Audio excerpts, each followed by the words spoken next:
Ready? Ready. Hello, everybody, and welcome to Bison Vision coverage of Bucknell Bison Wrestling from Davis Gym here on the campus at Bucknell University. Today, the Bison are entertaining the Army West Point Black Knights. I'm Carl Bauer, working with Austin Wally. Austin, tell us a little bit about yourself. Where'd you go to high school? I went to Elwood City High School in Elwood City, Pennsylvania, about an hour north of Pittsburgh. And what brought you to Bucknell? Everything. The wrestling, the academics, the campus, the area is beautiful. I love it all. Well, did you have Dan Wernsberger come to recruit you, or did somebody else come to see you? I'm mostly in the recruiting process, talked to Coach Eric Morrill, but they were all involved. It's just a beautiful area. I can understand why you would choose to come here. Beautiful campus. It's very intimate. It's a good wrestling-rich area here, District 4 in Pennsylvania. So I can certainly understand why you'd be happy to come here to wrestle at Bucknell. Oh, for sure. I mean, District 4 in Pennsylvania, being a Pennsylvania kid, I know that those guys come to wrestle. So I love that people around here like and appreciate wrestling. All right, let's take a look at the match today. As I see it, there are three really outstanding matchups. We're going to begin at 165 pounds, which is kind of unusual. Usually we begin at the lower weight classes, 125, and work up to 285. Today it's going to be a bit different. We're going to start at 165, and in fact, we're going to have two matches at 174. The first one that you'll see, the second bout of the day, will count toward the team standings. The second one will be predominantly an exhibition bout. Why is it that coaches choose to set up exhibitions at this level? I mean, it's good to get everyone their there's no other way to replicate a match but a match. I mean, practice is definitely important, but there's something about going out there when the lights are on and it's a real mat with a real referee and getting that experience. So it's good for guys to get that extra match in. Well, some of you know Coy Bastian. He's from Selinsgrove, just south of Lewisburg on Route 15. That's Coy Bastian. He will be wrestling the varsity starter at 174. His name is Ben Pashuk. He comes in with a record of 10-7, so it'll be a good test for Coy. Yeah, Coy Bastian's definitely a tough wrestler, but I'm looking forward to seeing him wrestle a Pashuk from Army. It is somebody not on the practice team, so it'll be something that counts. And Pashuk's not just he's not just a starter, he's a good starter. He is. He's a very good wrestler. Anytime you're winning at this level, Division I wrestling, you know you're putting in your time, and you know that those who are doing it know exactly what's going on in that wrestling mat. Our officials today are John Nath and Mark Cesare. Mark Cesare, some of you, of course, know him. He is the son of Joe Cesare, who was first a coach at North Schuylkill High School. In fact, Mark was a state champion for his dad. And Joe Cesare, in his 80s, still officiating PIAA football and PIAA wrestling. That's a cool tidbit. Here come the Bucknell Bison. Let's see them wrestle today. It's going to be a good match, and I can't wait to watch it.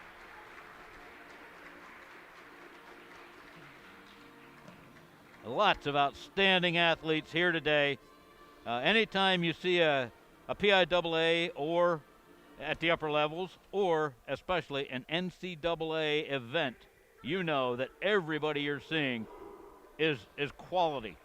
These are quality athletes. Everybody who steps on the mat today is very good at what he does. We are, I think, going to have the national anthem and then the introduction of the starters.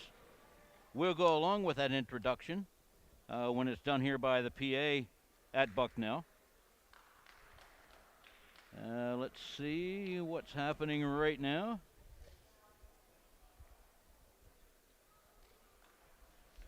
Everybody kind of looking around trying to decide what happens next. Okay, the Army wrestlers coming out for the introductions.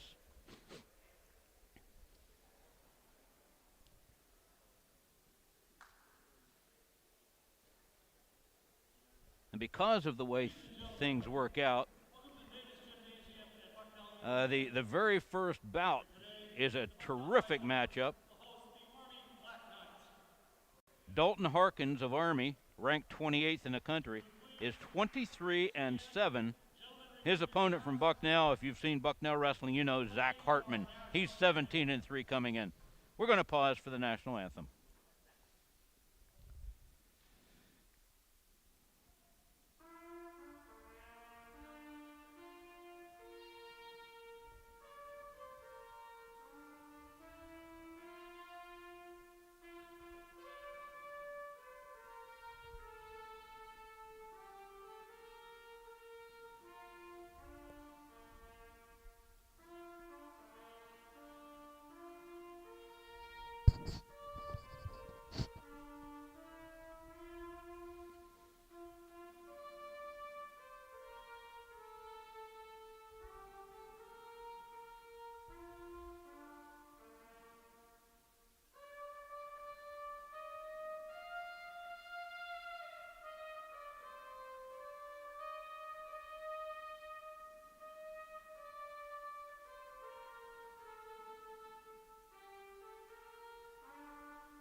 All right, very appropriate since Army West Point is here to have a trumpet playing the national anthem.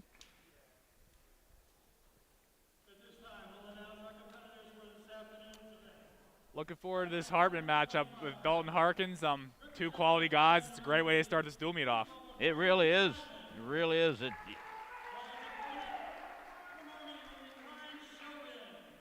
The PA is announcing from 125 up, so we will too. Brandon Seidman for the Bison is 13-9.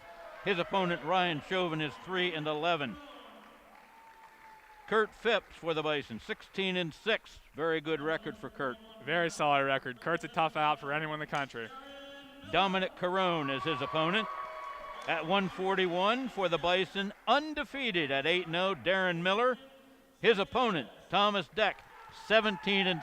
That's another one of the big matchups. Yeah, that'll be a good one to watch. Darren's wrestling really well, so we're looking forward to that one. Right after that, at 149, Colby Depraun is 19-8. Matt Williams, his opponent, is 19-4. So another great matchup back to back. That'll be fun. 149, 157. That one on paper is definitely a toss-up, and Depraun's a funky guy. He's a big mover. I'm looking forward to something exciting out of him. At 157, Nick Delp is 9-9. His opponent from Army, Marcus Hartman, 10-6. Another good matchup. Another good matchup. Both guys are tough. Nick Delp's coming off a great win at Drexel last week, so let's see if he can carry that momentum. Zach Hartman for Bucknell, 17-3 on the season. For Army, Dalton Harkins, ranked number 28 in the country. He's 23-7. Yeah, not much needs to be said about Zach Hartman. He's a tough wrestler, so I'm looking forward to that one.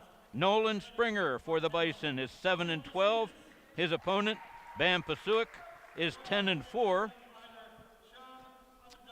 Nolan Springer's a young guy. He's a freshman. A lot of upside. We're looking forward for him for this year and the years to come.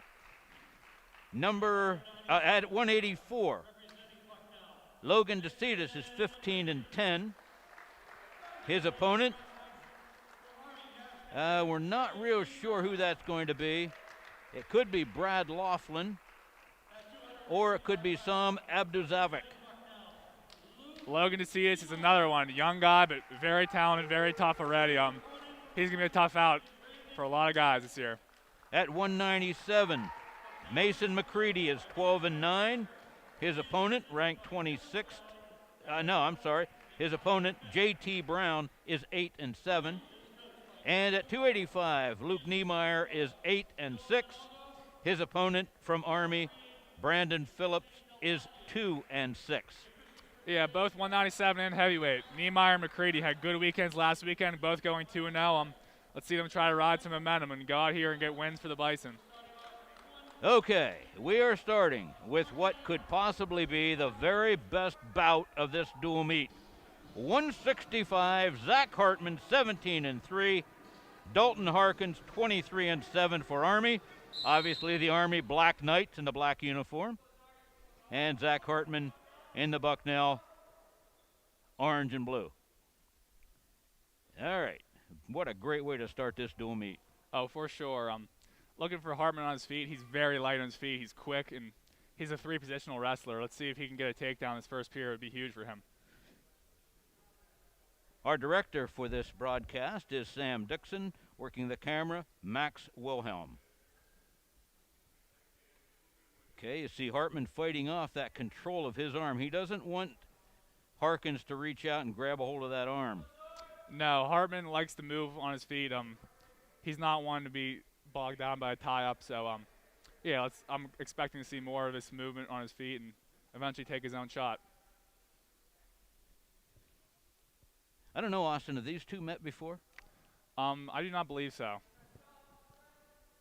They've seen each other on film, though. You know that? Yeah, I'm sure there's definitely some scouting going on. But scouting's great, but at some point you got to go out there and execute. Yeah, yeah.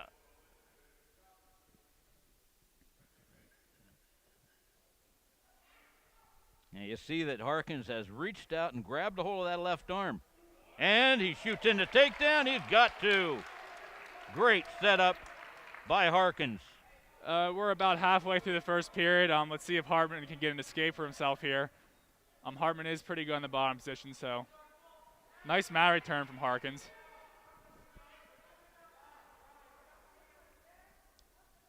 I don't know if those of you out there watched Penn State and Iowa last night, but you saw some dandy mat returns last night. Oh, my goodness. And there's the escape for Hartman. Harkins has accumulated 24 seconds of routing time, and we have about a minute left in the first period.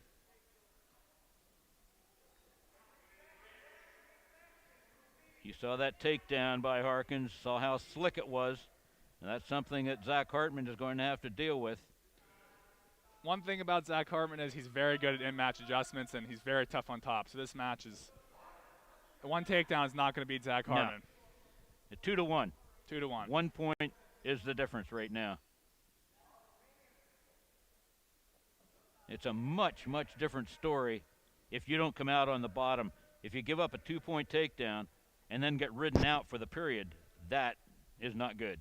No, coaches in every level, the youth, high school, college, stress about finishing the period on top, and that is vital. Harkins of Army, 2-1 over Zach Hartman. Time winding down here in this first period. Looks like we have 10 on the clock. Let's see if either one of these guys takes another attempt or they just try to ride the period out. It looks like the latter. It does. 2-1 after the first period. Hartman will defer his choice to Harkins, and he will take neutral, which Hartman's very good on top. I can't blame him for taking neutral here. Let's see if Hartman can get to an attack of his own. I'm going to bet on him. Oh, I would too.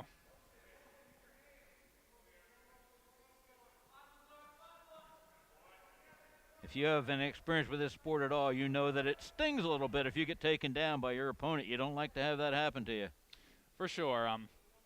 But Zach Hartman's a very composed wrestler. He knows that one takedown is not the end of the match. So let's see him look to get to his attack. There comes a single leg attempt. Stops by Harkins.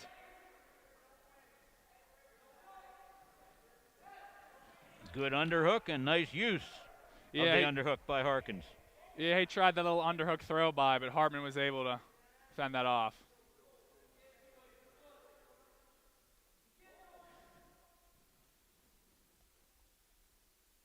You see, Hartman likes to control that neck, whereas Harkins likes to stay a little bit further away than that. Yeah. Not too many risks taken by either wrestler so far. As I said, there's a shot from Harkins. Hartman has heavy hips here. Let's see if he can get this go behind. He's got him on his base. Looks like he's in pretty good position. Should be two before too long. Coming around, and there's the takedown. Nice takedown by Hartman. Finishing this last 30 seconds on top would be huge here, but Hartman can ride, so I'm confident that he will be able to do so. And if he happens to get a turn, that'd be even better. If he happens to get a turn, that would, yes, be much better. But he does a very nice job of lacing legs on top, and he has a lot of pressure forward. Hartman keeping the pressure on Harkins. Harkins now with good flexibility. There comes that Navy breakdown by Hartman. He's so good at that. 3-2, Zach Hartman after 2 periods. Hartman will pick the bottom position. Let's see if he can get to his feet and get an escape here.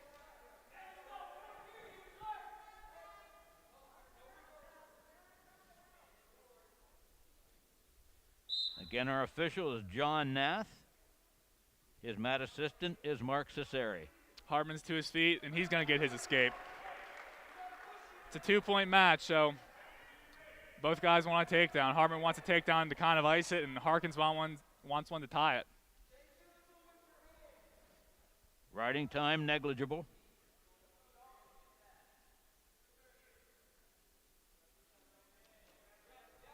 Still a world of time left, over a minute 30 left in this period. Oh, nice takedown attempt, but Hartman able to get out of that. I didn't really catch that too well, but it was a weird scramble. He tried the ankle trip. Nearly worked. Hartman able to recover.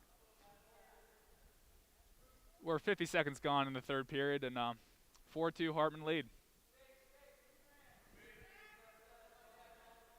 I'm betting things are about to get frantic. Oh, I'm sure Harkins is going to start taking some attempts.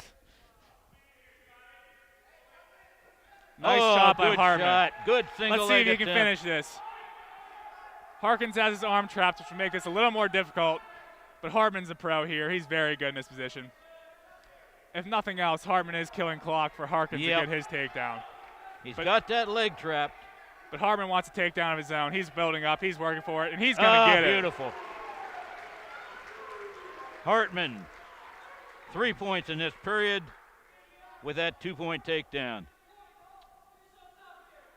Bucknell fans resting a little bit easier now. Yeah, it was a little bit of a scary first period, but Hartman's very composed. He's very good. This isn't his first wrestling match. He looks like he's going to get the win here. Great job. Keep in mind, Harkins 23-7 coming in. A toe attempt would have been big, but 6-2 will be the final at 165. Zach Hartman 6-2 in the first bout of this dual meet. Bison 3-0.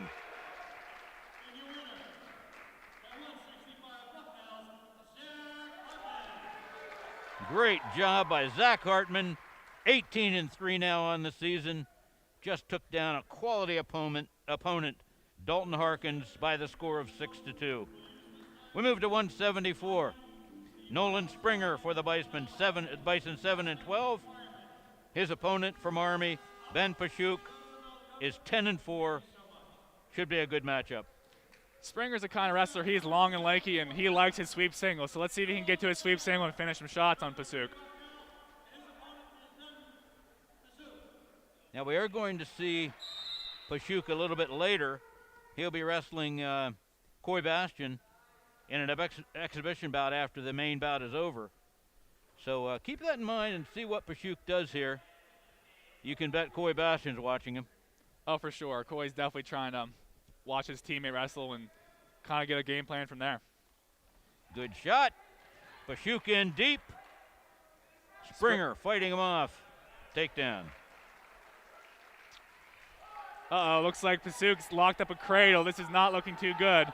Springer might be a little too long for Pashuk here. Springer does a nice job of not getting cradle there. That looked tight for a second. Sometimes the long, lanky guys are easy to cradle, but not so easy to turn. Yeah. I mean, Springer's 6'4", at 174 pounds. You will not see many kids built like that. And the wrestlers go out of bounds. We're back to center circle, 2-0. Pashuk of Army over Springer of Bucknell. And Pashuk has 30 seconds of riding time here. It would be vital for Springer to get a quick escape. Here comes another cradle attempt. Looks like we know what Pashuk's trying today. Yep. Oh, good movement. This is not looking great for Nolan Springer and the Bison. He's fighting hard here. And it looks like he's going over his back. Springer does a nice job getting off, though. Don't ask me how he did it. And he only gave him 2 near fall. Only a 2 count, which is better than 4. 4-0 now. Pashuk over Springer. Another crossface cradle attempt. Oh, boy. Oh. He is so good moving the head and knee together. Yeah, that was nice. There's no other way to put it. Now Springer can do it. He can pop that shoulder. Nope. He's going back. Can he even get out? Nothing here. Rolls all the way through with it. Pashuk might be rushing that cradle. He gets it locked up, but might need to settle if he wants to get it back for the fall. Whizzer being applied by Springer.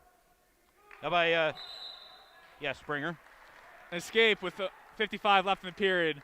Let's see if Springer gets to his offense on his feet. Oh, no escape. No escape. That's surprising. I saw the referee put one up, but yeah, it looks like Springer's back on the bottom. And Pashuk opts to let Springer go to neutral for the 1-point escape. Okay. Not taking the optional start, just giving him the escape point. 4-1.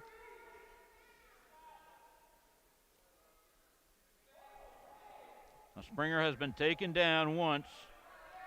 You know he's aware of that takedown. Yeah, Springer needs to know Pashuk's coming.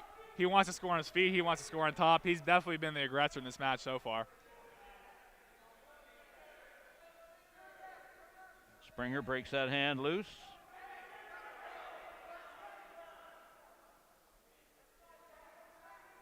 "18 seconds left in the first period. Let's see if either guy tries a takedown attempt or if they're going to ride this out. And as I say that, Pashuk takes another shot. Springer's scrambling. Here comes a neutral danger count. Nothing so far. Short time. Can Springer hold him off? No takedown. And no takedown. The buzzer sounds. Saved by the bell there. I'm surprised we're not seeing the brick come out. Yeah, their coaches weren't too happy with that, their bench. I don't think he was ever in neutral danger for 3 seconds. As I say that, it looks like the referees might be reviewing this. Yeah, they're going to review it, take a look at what happened on the video. But I don't think it's going to change anything. No, I don't think there was ever a 3-count neutral danger allowing a takedown for Ben Pashuk. Referees played it right, in my opinion. Yeah, it's definitely a hard call to make, but I think they did a very good job there. Pashuk 4-1, pending this review. We're ready to head into the second period here at 174 pounds. Bison off to a big start at 3-0 with Zach Hartman. I don't want to call it an upset because Zach Hartman is so good, but his opponent was terrific. Dalton Harkins, ranked 28th in the country. He's won 23 bouts already, and Hartman took his measure by the score of 6-2. Yeah, Hartman wrestled really well. I mean, he gave up the first takedown, but other than that, he settled down, focused, and he got the job done. It was a workmanlike 6-2 win for Hartman. And Springer has avoided disaster a couple of times, breaking out of excellent cradles thrown on him by Ben Pashuk. Yeah, I'll give Springer a lot of credit. Those looked tight to me. I thought he was going. And the call stands, no takedown for Pashuk. We're going into the second period, 4-1 with 1:38 riding time for Army's Ben Pashuk. Austin, I think that was the correct call. I do too. Pashuk with 1:38 riding time. Let's see what Springer can do on top. Springer's a long guy, and that usually helps a top wrestler, but as I say that, Pashuk gets an escape. 5-1, Ben Pashuk. Pashuk off to a good season thus far. He's 10-4 coming in here.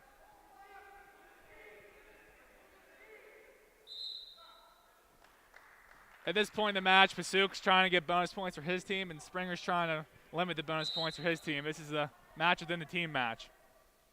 Both guys at this point kind of know what they need to do.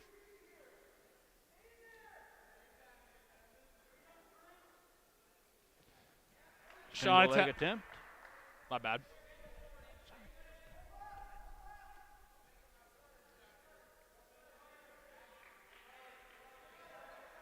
Springer with the lefty collar tie. Let's see if these guys are going to stay there or one of them is going to try to pull or push or change out of this tie. I know Austin explained to me about grabbing the fingers, having that finger grip. What is legal and what isn't? Who decides it? The referee will let the guys know. You can't interlock fingers. As I say, there's a stall call on Springer. But yeah, it's not a penalty point or anything. It's just something that they're going to worry about. And as I say that, Pashuk gets a takedown to the back. This could be bad. Good pinning combination, and there's the fall. Pashuk of Army with the fall, giving his team a 3-point differential. It's now 6-3 with that fall. 6-3 Army. We're going to 184 pounds. Logan Decetis is 15-10 for the Bison. And I believe this is Brad Laughlin from Army. Now, that was a possibility. They had two guys weighed in there. Decetis' key to victory is he has a very good low single. He likes taking it, and he is tough on top of legs. If he can get to his low single and if he can get legs on top, he's going to be very tough to beat. Okay. Laughlin, obviously not the first choice for the Army coaches. Their original wrestler developed some kind of illness and couldn't make it today. So Brad Laughlin, wrestling for Army, against Logan Decetis. Decetis is able to clear that underhook by Laughlin. Decetis wrestles well from space. He really does. It looks like Laughlin wants to be in the underhook tie-ups a little more. So that'll be an interesting battle between these two guys. Of Decetis can keep space or if Laughlin can delete the space. Decetis keeping control there with that whizzer, avoiding the takedown. Very good whizzer, too, to keep him out of that trouble. Shot attempt there by Laughlin, but Decetis is a funky wrestler. Getting to his legs is half the battle. We're looking like we're going to the crackdown position.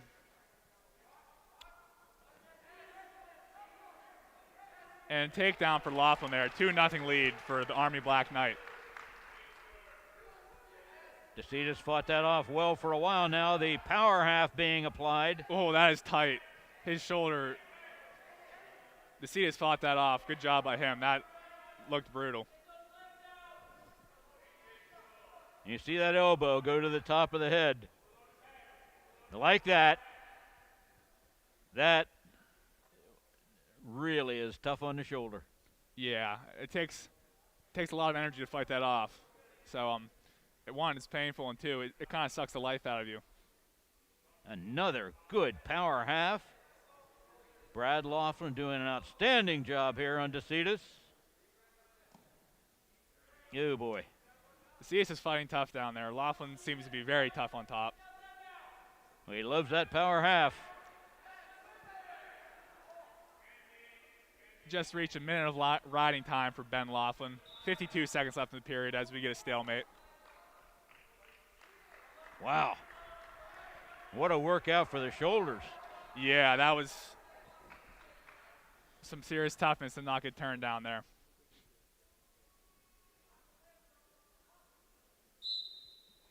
Decetis going to a changeover switch type of position to start. Let's see if he can seal hands. He definitely does not want the leg in, where Laughlin was tough before. Mat return attempt. Decetis keeping his weight involved here. And Laughlin looks like he's going to get the boot back in on the right side. It's just not good for Logan Decetis. You see Laughlin tying up the legs. And again, working on the neck and shoulder of Logan Decetis. Laughlin's a bruiser. Oh, he is. He looks like a brute to me. He looks like a strong 184-pounder.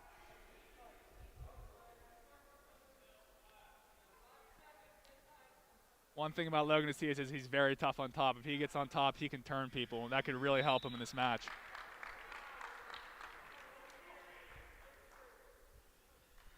Two to nothing. Laughlin. And now Decetis has an opportunity here on top. A minute 53 riding time for Brad Laughlin. Let's see if Decetis can cut into this riding time and put a nice tough ride on him here. Decetis gets his right boot in. Decetis looking for a spread. Looking for a banana split there. Yep. But, sorry, Laughlin gets the escape. Decetis was not able to get enough forward pressure to keep him down there. There are some moves in wrestling that are really hurtful. That spread is definitely one of them. Decetis is very lucky that he wasn't turned. We got a scramble here. This could favor Decetis. He is very good in scrambles, and he gets a takedown. 3-2. He gets his legs in now where he's flat. That's a good spot for Decetis. He is tough here. Now he's looking for a power half. Trying to get a little payback here. Yeah.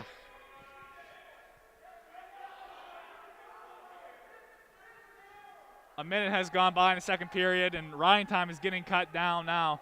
Decetis has got himself back in this match. Decetis breaking down Laughlin. That's exactly what he wants to do. Keep him on his belly. Laughlin fighting his way back up, and Decetis simply breaks him down again with that leg ride.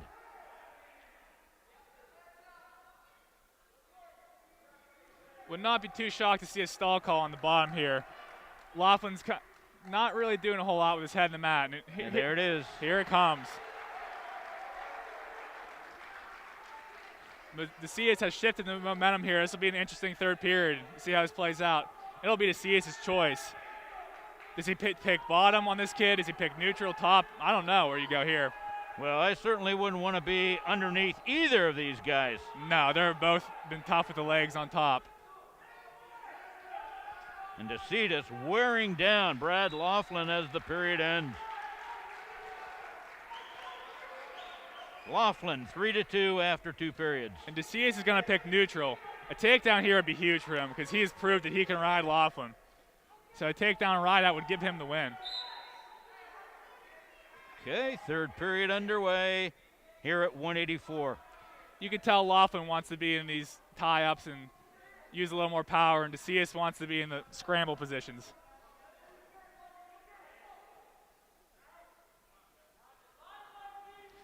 Now Laughlin does have a stall call, so a stalling point would tie it up for Decetis, so he has to be offensive.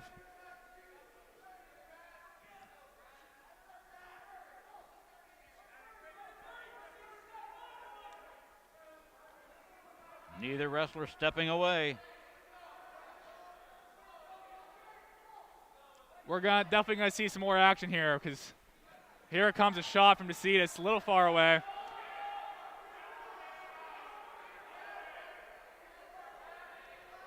Referee signaling no takedown. Would not be too shocked to see a stalemate in this position. Looks like Decetis has a good grip on the leg. Laughlin's obviously going to want to try to go behind. And here comes a stalemate. And the Army corner is not happy about that.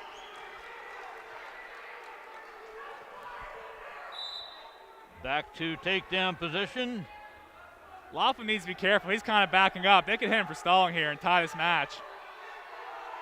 Every step is back. Yes. Decetis he takes his own shot. A little far away. Very little penetration by Logan Decetis. I'm sure the coaches are going to be talking to him about that in practice next week. If Laughlin takes a couple more steps back, I would not be shocked to see the stall come. Decetis has been the aggressor in the third period. You remember Decetis really worked him over in the second period with his ride. I'm not sure how much energy he has left in the tank. There's a stall point. That's a tied match now. And we get another scramble. Laughlin in on the leg with 20 left. Oh. And Brad Laughlin takes a 5-3 lead, and this will probably be the final score with 10 left. Good individual bout. Unfortunately, did not work out for the Bison. Yeah, that was Decetis was coming at the end there, and Laughlin had one shot at the end when he needed one. And you see Decetis with a bit of a limp. You saw that takedown. That one knee really took a hammering. We're moving to 197 pounds. Mason Mccready for the Bison, 12-9. His opponent from Army is J.T. Brown. J.T. Brown is 8-7. One thing I know about Mason Mccready is he wants to make it a physical match. And by looking at J.T. Brown, I bet he wants the same. Well, we should be in for a real blast here then. Here come the hands. These boys want to get their hands on each other.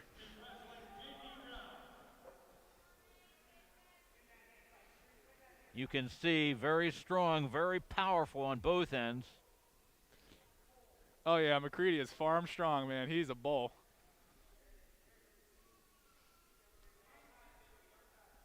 He's put together a good season for the Bison.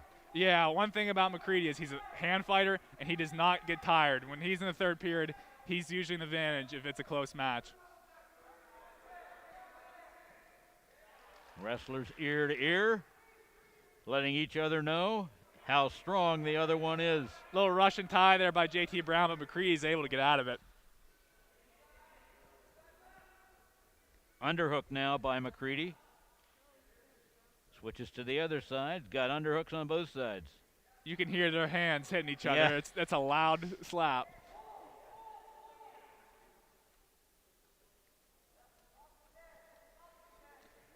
These guys' necks and lower backs will be a little sore tomorrow morning the way this match is going so far. Yeah. No real shots yet as far as a takedown attempt. No, we're a minute 20 in. You're going to see the shots. These guys want to establish the hand fight first, as do most upperweight wrestlers. If you're at this weight, you don't want to get yourself underneath your opponent, that's for sure. No, another Russian tie here from Brown, but Mccready has the angle. Here comes the shot, and Mccready's able to down block that.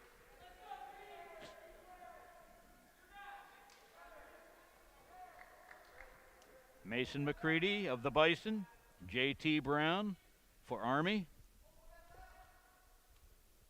Match score 9-3 in favor of the Black Knights. A win here would be huge for the Bison.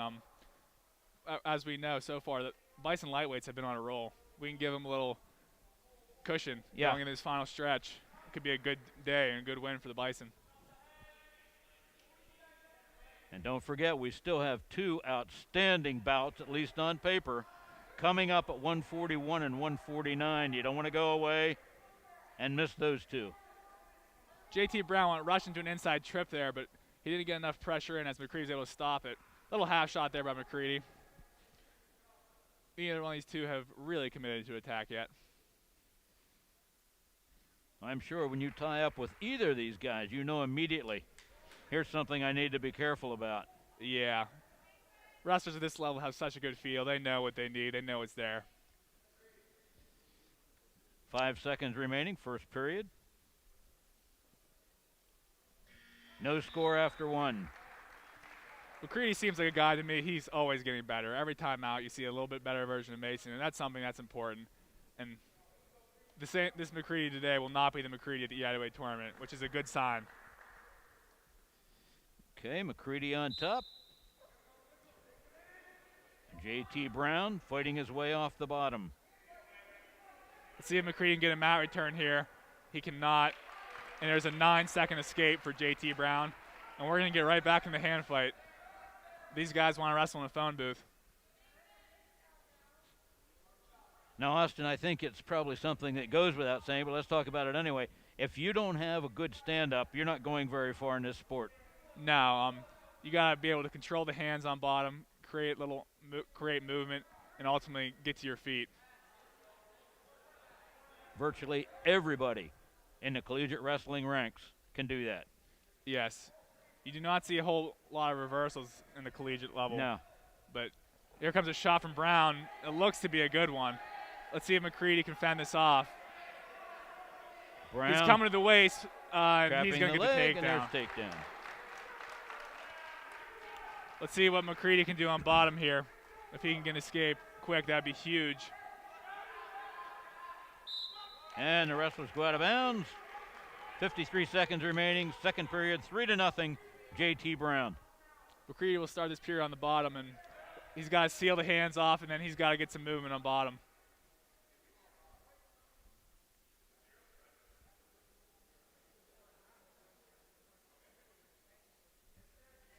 not sure. Do you know what the question was? Yeah, they were asking about the riding time.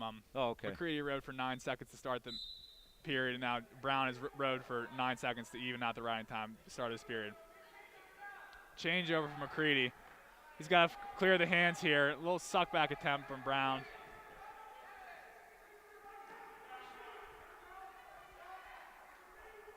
Now JT Brown picking up riding time. He's up to 22 seconds.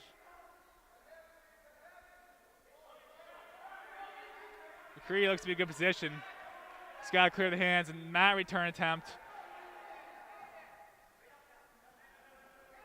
18 seconds left, and escape at the end of this period would be huge for Mason Mccready. He needs that escape to give himself a chance, because then a takedown will tie it. Yes. Brown pressing forward.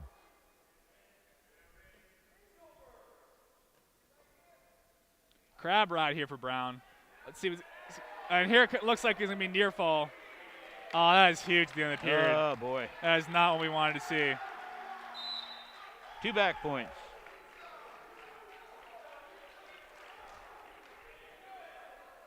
Those back points, very big. Mccready now going bottom. Even though he had a hard time coming out, that's his best choice. Brown has 52 seconds of riding time, so he's able to ride Mccready for 8 seconds here. He'll have the 1 minute.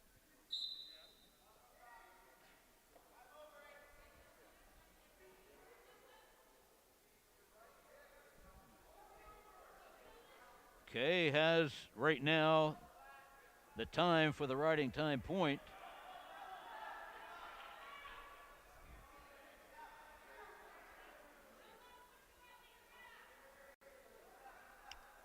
And now Mccready trying to come out.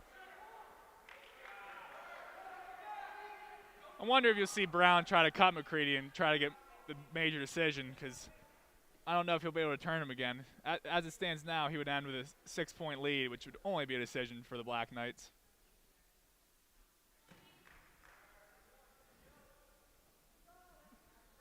Third period at 1:09. Mccready trying to get himself into a position. And the referee decides that's enough of that. We're going back to the center. Minute 1 left in the third period. 1:52 seconds of riding time for JT Brown of Army.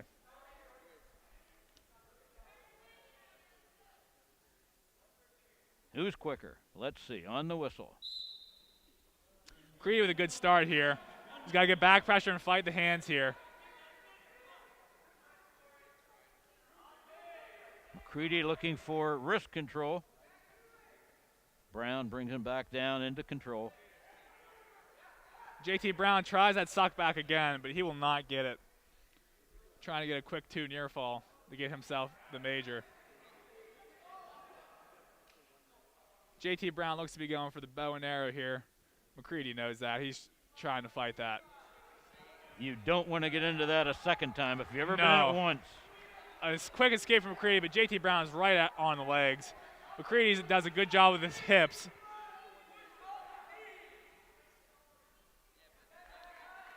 Looks like Mccready has a chance to get a takedown here. He has flattened out Brown. Brown still with a good lock on that leg. This match will end a 6-1 decision for JT Brown of Army. We need this match at heavyweight with Luke Niemeyer coming up.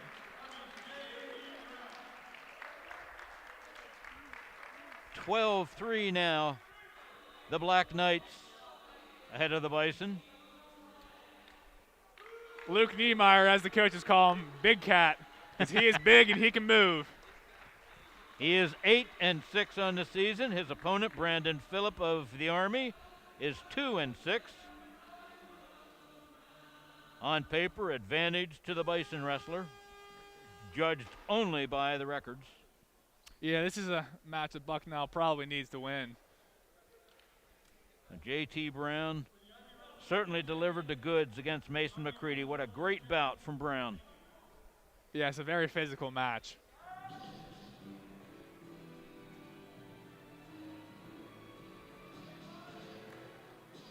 A little bit of mat cleanup here as we're waiting for this 285-pound match to begin.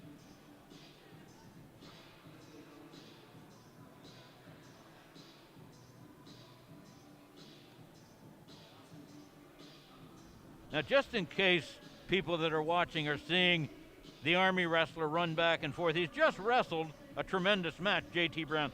Why is he continuing to work out?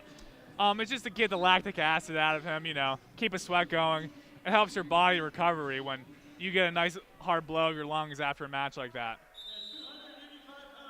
All right, here we go. 285 pounds. Niemeyer is getting the underhook, which he loves. Philip seems to be coming straight into him. He's got the underhook.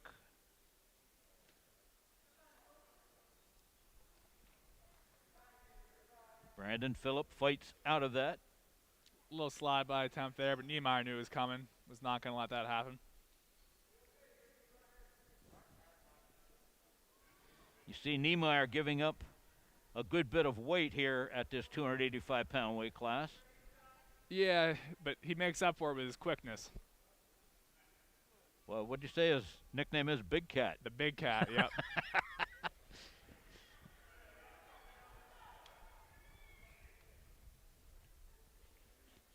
A lot of hand fighting here. Niemeyer trying to go underhook to a little snatch shot, but he will not get it. Russian tie. Russian tie for the Black Knight. And the wrestlers are out of bounds. We're going back into center circle. Here comes a sharply dressed Dan Wernsberg coming back to the bench. Let's see what he instructs Luke Niemeyer to do.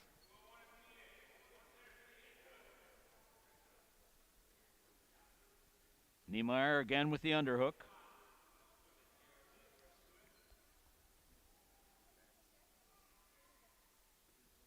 Minute 30 has gone by in this bout. Here comes the underhook from Phillips, but Niemeyer's game for it. A little bit quick to. It's a good shot. Yeah. Niemeyer not taken in by it. He's recovered nicely. Luke Niemeyer has been good late in matches of trying to get that last takedown. He's going to hand fight in the first couple of periods, and when he needs to go, he usually has a shot to score. 1:12 remaining. We're in the first period at 285 pounds. The Black Knights lead it over the Bison 12-3. Here comes a snatch shot from Niemeyer. Niemeyer did not want to be underneath with Phillips, and now he concedes a takedown. And Phillip immediately flattens Niemeyer down to his belly. Not a good spot to be in. No, it is not. The heavyweights, based strictly on what they're called heavyweights, are very susceptible to being flattened out. You have that 285 pounds on the small of your back, it's difficult. Can Niemeyer get his escape here? That'd be huge.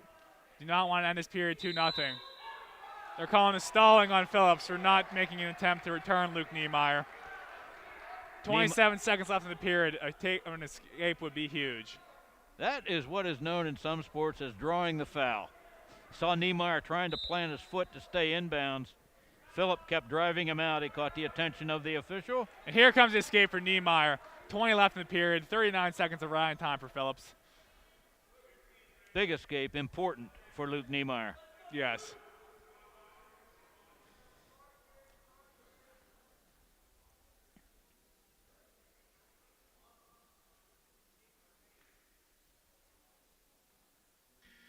And that's the end of period number 1. 2-1, Brandon Phillip of Army over Niemeyer of Bucknell. Niemeyer takes bottom, given the choice. Look for Niemeyer to try to get a quick escape. He does not want Phillips' body weight on for too long.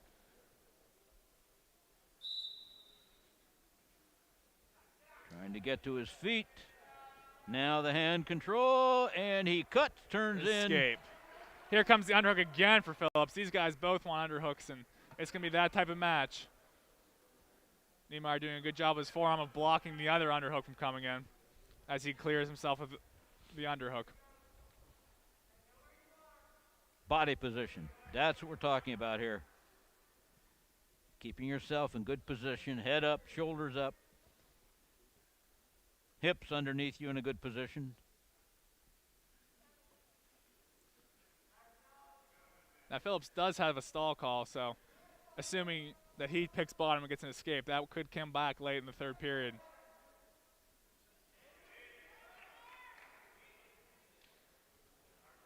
The double underhooks from Niemeyer is going to... Had a notion there. He planted at 1 foot. Decided his opponent might be a little bit too strong at this point in the match. Yeah, there are 50 seconds left in the second period. Let's see if either of these guys make a takedown attempt to finish the period on top. Phillip has 1 takedown. Niemeyer, 2 escapes. We're tied at 2 with 36 seconds remaining. Second period.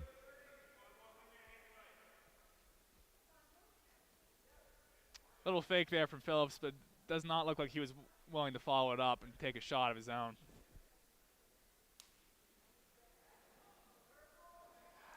Now Phillip forcing the issue, driving Niemeyer back. 10 seconds left in this period. Looks like these guys are happy enough to go to period 3, 2-2.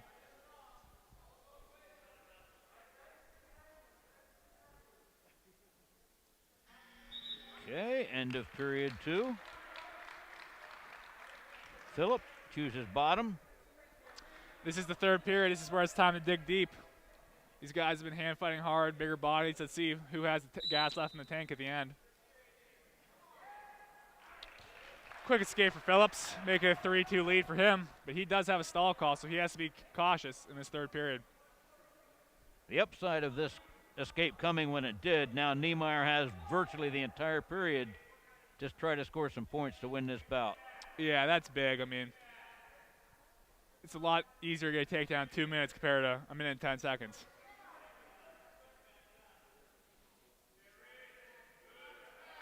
Oh. Now Niemeyer's hit with stalling as Phillips is forcing the action of the underhooks. Both wrestlers having been warned for stalling. This match could be decided by the stalling point.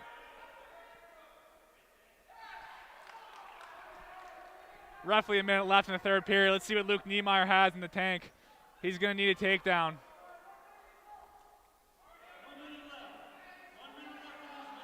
Good shot by Brandon Phillip. Looks like Niemeyer's attempting a cutback, but Phillips knows that's coming. Niemeyer's trying to circle and stuff, and he does. They're going to call an action call there. 47 seconds left. Luke Niemeyer needs a takedown to win this match.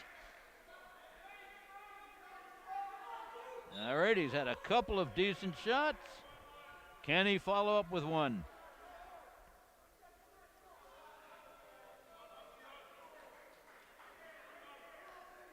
Niemeyer's has some tricks up his sleeve for late in matches. He proved it last weekend at Drexel. Does he have another one? Needs to pull it if he has something in there. Yeah, you'll see something. It just matters when. Here comes the There shot. it is. Can he finish this? He's going to run it down. Yes! That's a takedown for Luke Niemeyer. Let's run this period out.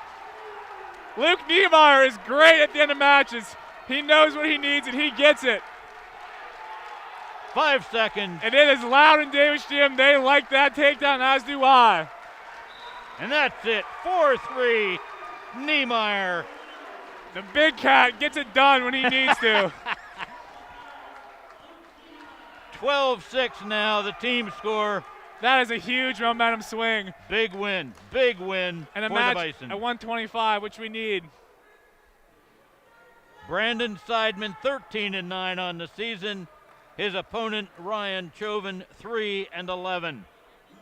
Advantage on paper to the Bison. Let's see if Seidman can make that come to fruition. I've seen Niemeyer too many times get that late last takedown. He did it again. Oh, that was great. That was great. Once he pulled the trigger, it was all over. He was saving his energy up for that one good shot. Seidman takes the shot. Stymied by Chovin. It's a little different from going from heavyweight to yeah. 125. These guys are going to be a little quicker, not as much power. Very decided difference. By a little quicker, I mean a lot quicker. Yeah.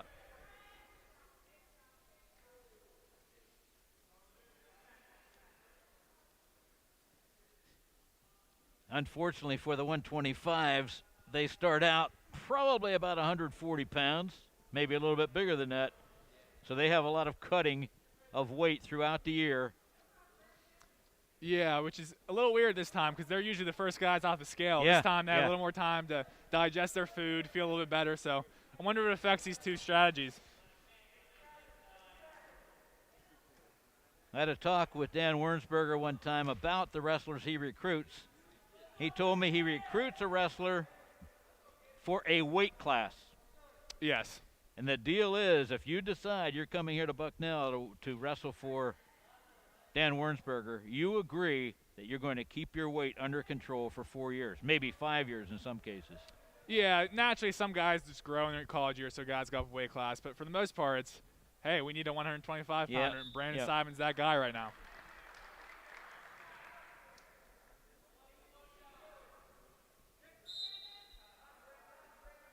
You had, here at Bucknell, didn't you have a wrestler who transferred to Penn State?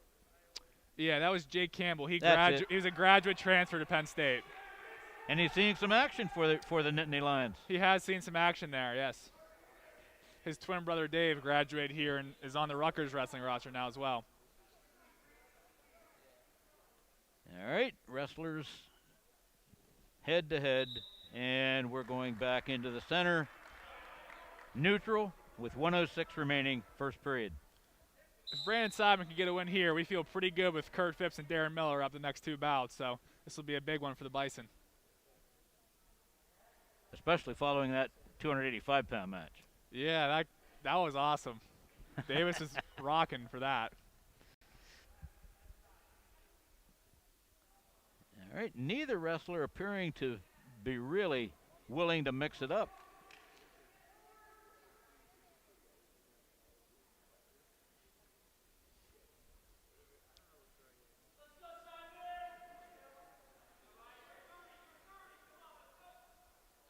Here comes a shot from Seidman, stuffed by Chovin.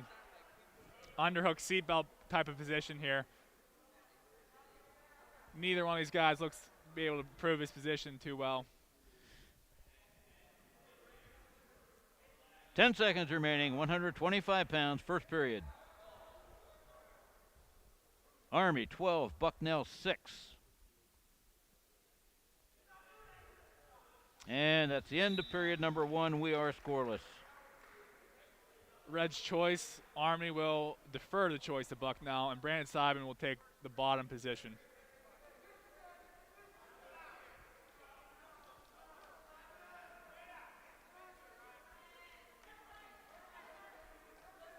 Chovin coming in on top. Seidman to his feet immediately. And Seidman looks to go, he's pulling Chovin back into a crab ride. Seidman in a very good position with that leg.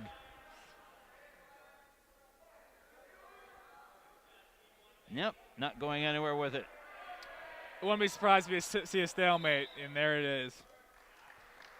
24 seconds have gone by in the period, 24 seconds of riding time for Chovin. Let's see if Seidman can get a quick escape here.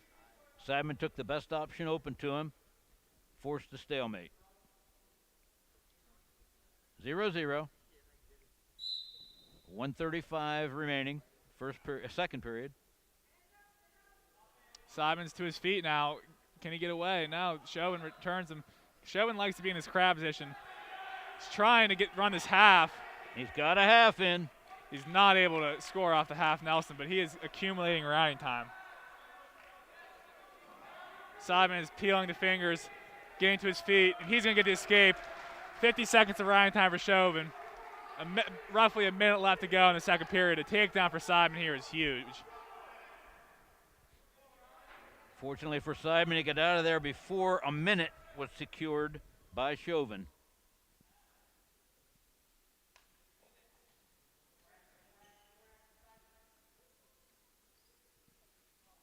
The wrestlers ear to ear.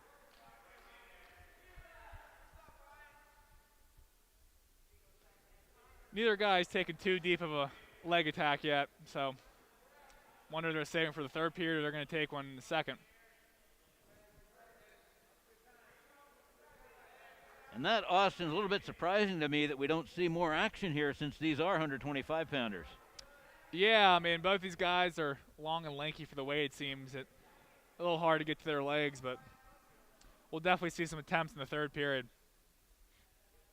10 seconds. We'll see what kind of ride Brandon Seidman can put on here, assuming that Chovin takes the bottom position. 1-0 after 2 periods. Chovin does take the bottom position. A ride out here for Brandon Seidman would be a 2-0 win off of the escape and a riding time point, but there is no guarantee that's going to happen. Seidman in on top. Looks like Chovin's away, and he is. Takedown wins this match here.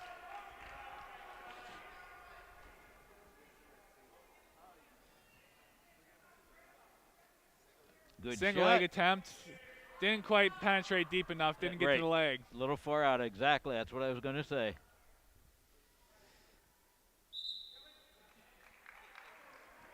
Okay.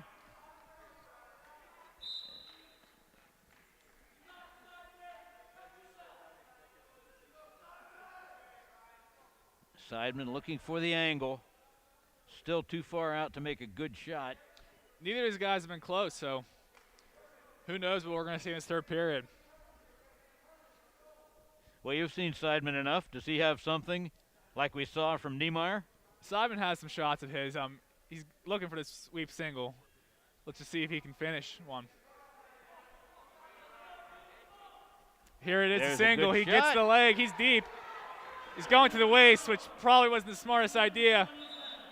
And Chovin forces him out of bounds, but well, at least we see a good attempt from Seidman. Chovin has not shown much to actually score on Brandon Seidman. Chovin with a good whizzer prevented that takedown.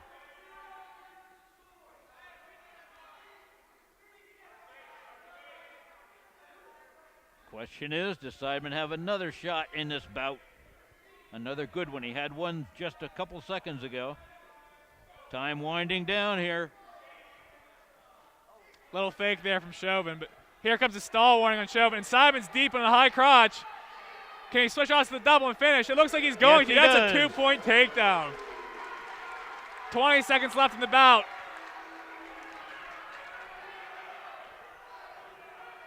And Escape for Chovin. Chovin escaped. Another shot 3-2. from Seidman. This is a great way to kill clock. He can stay here the rest of this match if he wants to. 5 seconds left, and it looks like Brandon Seidman's going to get the win, which is huge for the Bison. Good late rally by Brandon Seidman. And it looks like Frank Hauser and Chris Lancion are loving that in the stands over there. Shortening the score after Seidman's win, it's 12-9 Army. Good opportunity here for the Bison because Kurt Phipps is coming up. He's 16-6. Dominic Carone is a late replacement at 133. So not the first choice for the Army coaching staff, but Kurt Phipps, an outstanding wrestler, having a great season. 16-6 on the season. Look for Phipps to get to his single leg attack, and he has a great tilt on top, which he can rack up some points.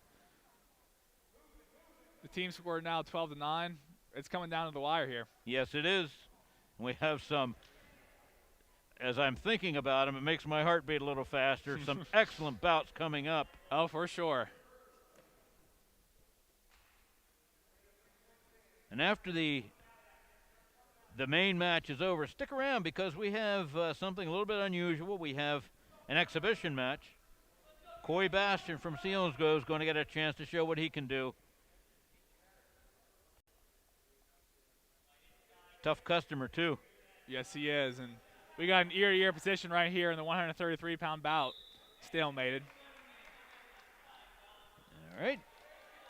Phipps and Carone back in the neutral position.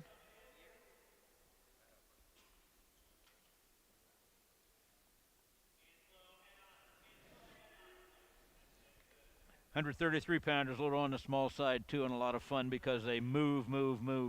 Yeah, these guys, they're just A couple more pounds than the 125 pounders, but they're just about as quick.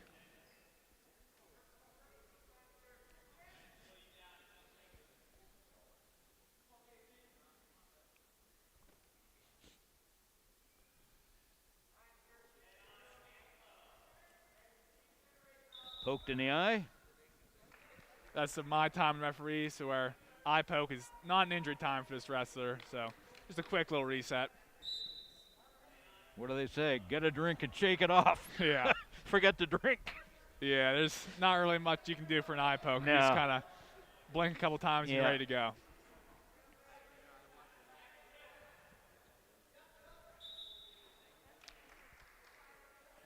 Again, we're standing, neutral, right in the center of the mat.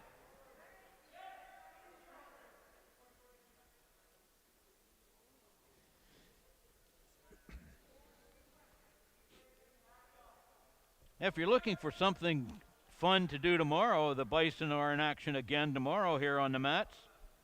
The Ryder Broncos will be here. Match time, same as today, 2 o'clock. Join us for that. You'll be entertained.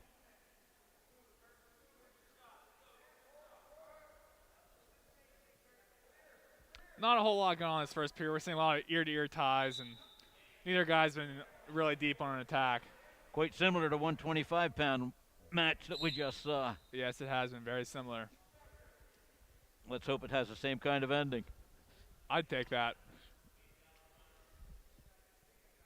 Okay, Phipps not allowing Carone to get into him.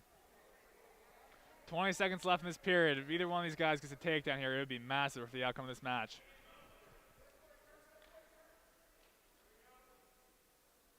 Kurt Phipps is a good top wrestler, so Carone may not choose bottom. We'll see.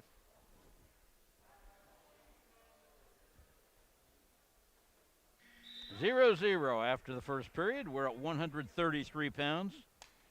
Army 12, Bison 9. Phipps defers, Carone takes bottom.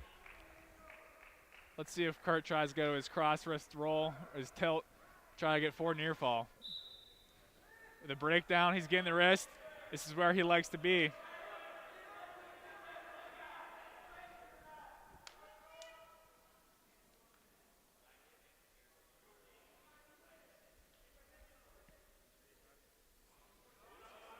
Carone coming up. Here comes the legs for Kurt Phipps.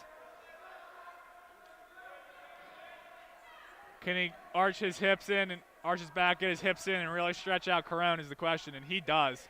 Nice job by Kurt Phipps. Here comes the second leg in. That makes it much tougher for Carone to get up. I'm looking around, Austin. There's a nice crowd here today watching this match. There is.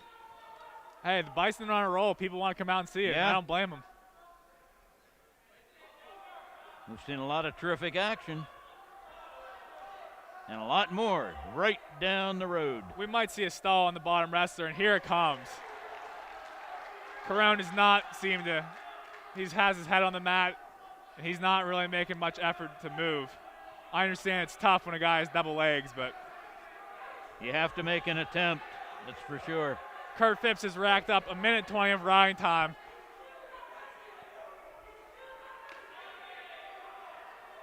Bucknell coach is looking for another warning, another stall, which would give Kurt Phipps a point. There it is. There's another stall and the point.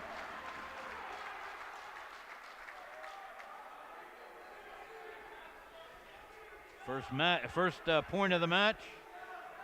Looks like Kurt Phipps is going to ride this period out, taking a 1-0 lead with 2 minutes of riding time into the third period. What a terrific ride out by Kurt Phipps. Yes, you could say that.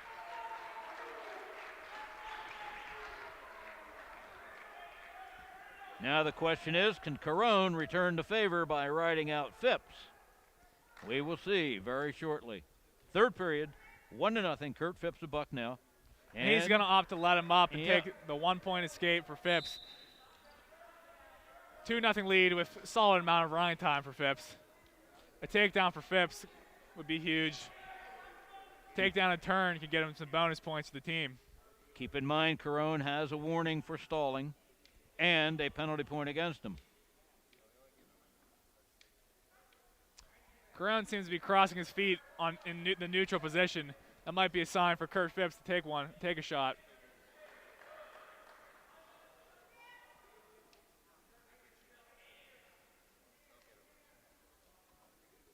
Phipps controlling the head of Carone. Stalemated position, 1:20 left to go. Here comes the sweep single as Kurt Phipps is very good at. Finishes this, can he? Phipps. Danger one, in danger a great two, position. nope. But here comes the takedown. Takedown two. A term to be huge for Phipps for the major. He has riding time locked up. It's essentially a 5-0 lead. Can he get the 4-point near fall? You remember he rode the entire second period. Has not had a turn.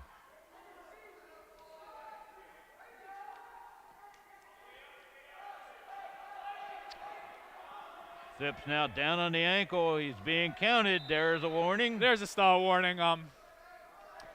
That's a good one to eat because stay on the top position. He's going to come right back on top. And Dan Wernsberger and Kevin LaValle are instructing Kurt Phipps to get to his turn. Caution on Phipps. Yep. Started a little too early. Yep. You got two of them. You do. The third one cost you a point. Yep.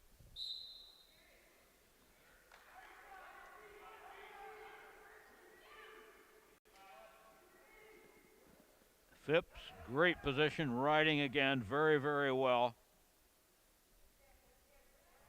20 seconds remain in this bout. Can Kurt Phipps get a turn and make it a major decision for the Bison? Tries to suck back. Kurt Phipps is still on top.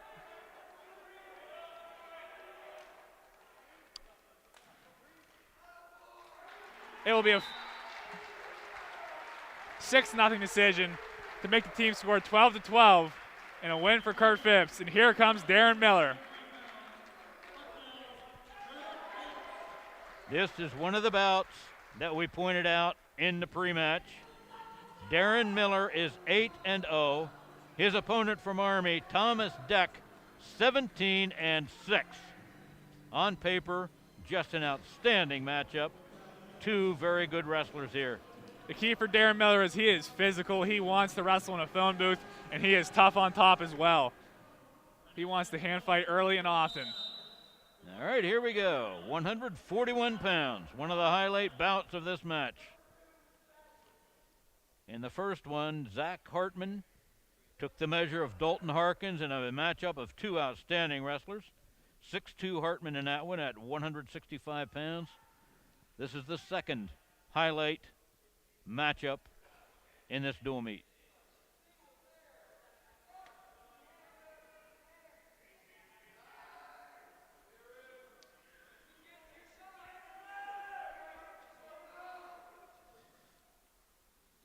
Darren Miller tying up the arm.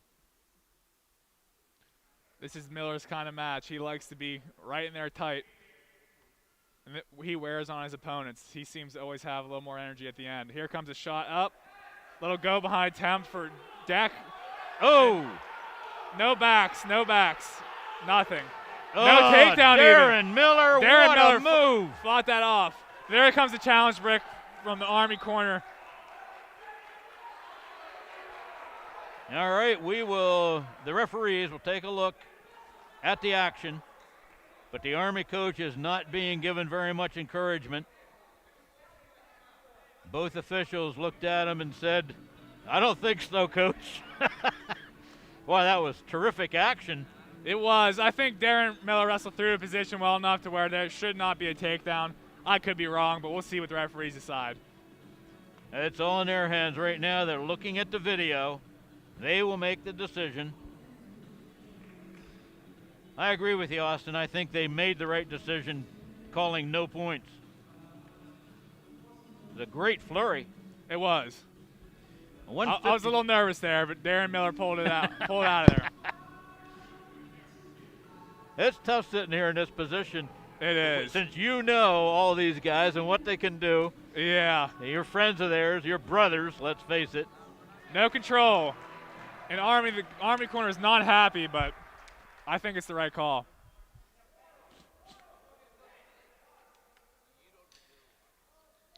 And by losing that challenge, Army will not have a challenge for the remainder of this team duel. You get one challenge in a dual meet, unless you win it, which they did not win.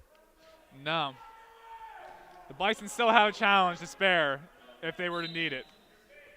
All right, back to action, and we've seen a lot of it despite the 0-0 score.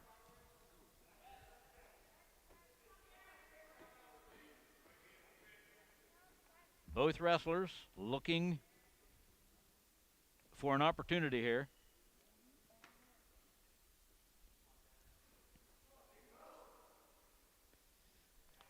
Not a whole lot going on since the restart, but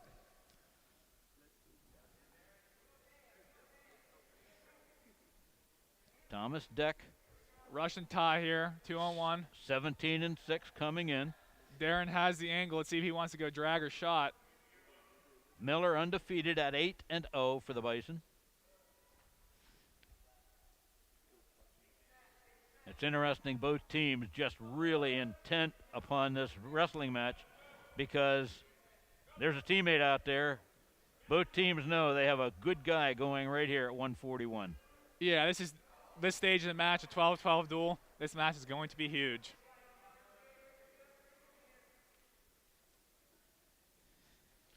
This match, the way it's been going so far, favors Miller as he's a heavy hand fighter and he is tough on top. He can ride a guy out for a period if he needs to. 30 seconds remaining, first period.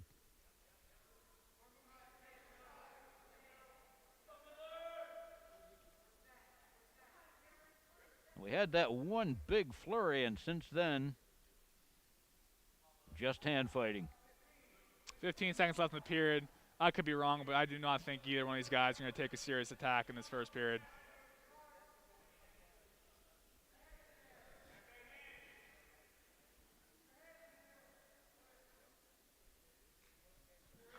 Zero, zero, one period gone. Army will defer, and Miller will pick the bottom position.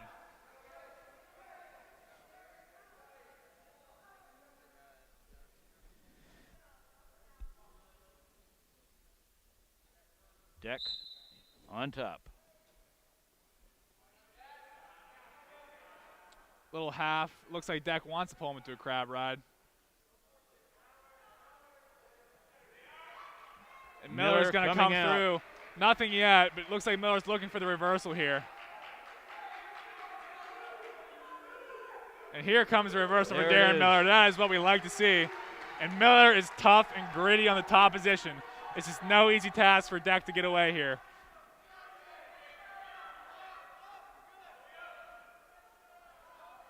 Miller keeping the pressure. Deck desperately trying to come out of there. Darren Miller does a very similar ride to Zach Hartman. He likes to hook the ankle, and if a guy starts to build up, watch them go for the Navy ride.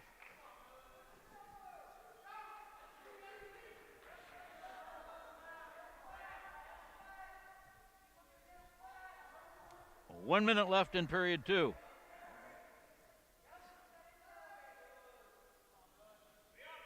Here come, we see a mat return attempt here. Oh, wrestles through the position. Great job. Not much going on there. A roll through here. Trying, it looks like an escape there for Deck. But the riding time clock has not been stopped. Fuck.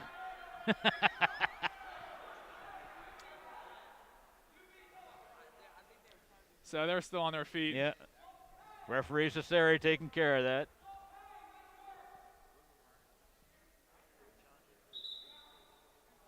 And we're going to stop the clock here. The score is 2-1. There it is. There the score is now correct. Score has been correct. It's the riding time that needs to be adjusted. Yeah. 2-1. Darren Miller with the reversal. Thomas Deck with the escape. Obviously, the match very much hangs in the balance. All right, is that correct? 35 seconds is the correct ride time. It looks like they got it right. 35 seconds for Miller. Wrestler's back now. Neutral position after the escape by Thomas Deck. 10 seconds.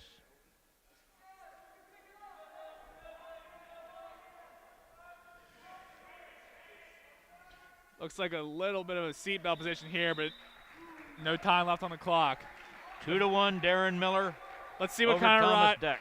Let's see what kind of ride Miller can put on if he can get past that 1 minute of riding time. He has 35 seconds to his name right now.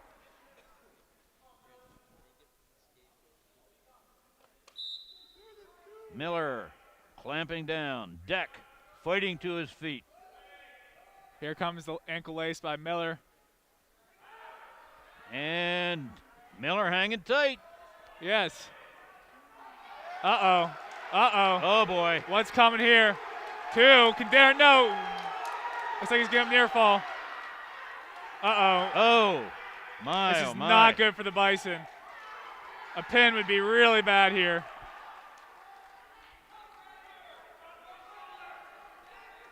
Deck. With a reversal and 4 near fall. 4 near fall. Miller's going to have to get moving if he wants to come back and win this match. Deck backed into Miller. When he got him into position he wanted, he turned on him, collected the leg, and put Miller onto his back. 7-2, just over a minute remaining.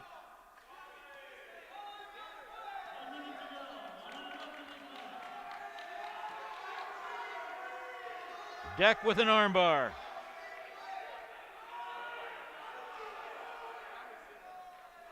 Reinforce that armbar. Yeah, that is going to be tough for Miller to get moving until he frees himself of that.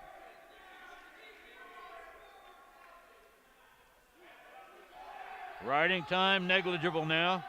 Yeah. Not a factor. Legs are coming in with the bar. That's a brutal ride.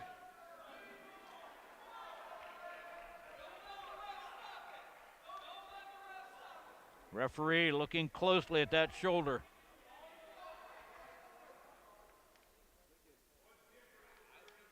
Deck drops back. 10 seconds. Throws the half. The armbar and a half. Talk about brutal rides. There's a big one, that was too. a tough ride by Deck. Let's see how Colby Depraun can answer for the Bison. Makes it a 15-12 team score with 2 bouts remaining.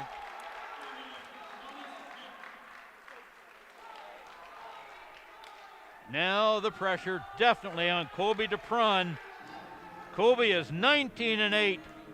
His opponent, Matt Williams, is 19-4. Here is another huge matchup in this dual meet. Colby Depraun for Bucknell, Matt Williams for Army. One thing about Depraun is he's not your orthodox wrestler. You do not know what move he's going to throw at you. It could be a big throw, it could be a nice shot, and he has a good set of leg riding skills himself. Oh, a nice shuck attempt. He was able to hit that against Michigan State really nicely. All right, you know by the records, these are 2 outstanding individuals. Yes, they are tough wrestlers for sure. Depraun twice tried nice throws. Williams fought off both of them and hardly blinked. Yeah. Russian tie by Williams.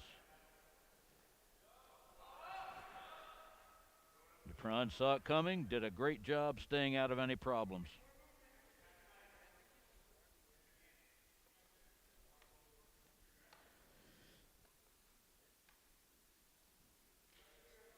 Oh, runner position. Depraun's trying a little trip there. Nothing given. Cranking that shoulder here. Trying to go for a Merkle position. His leg is not in between there. That's not going to be a takedown.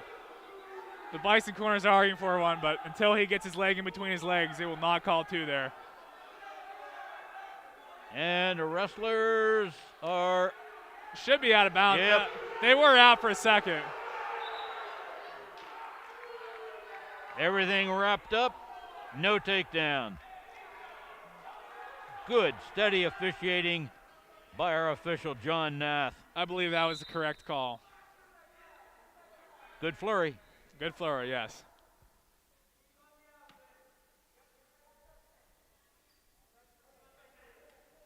This is a must-win for the Bison because if they lose this bout by a decision, then they need a pin to tie the score. So a win here from Depraun ties it up in the final for the final bout. Oh. Tries that struck. Williams felt it. He's going to get a takedown of his own. Williams with the takedown. Very nice move there by Matt Williams to secure the takedown over Colby Depraun.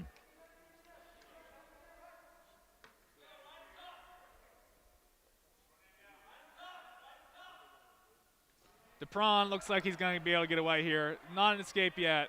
Now he got it. 2-1. Shoots him off the mat. They call an action call there. Obviously, from what we've talked about earlier, that escape is very big for Colby Depraun. And it's a kind of a confidence booster, so he knows when it's time for him to go on bottom that he can get an escape. Well, we said coming in there were 3 marquee matchups. The Bison won the first one, Zach Hartman over Dalton Harkins. The second one was Army's takedown. That's a big takedown there. For Williams. Again, escape at the end of this period would be vital for Depraun. Let's hope he can get it.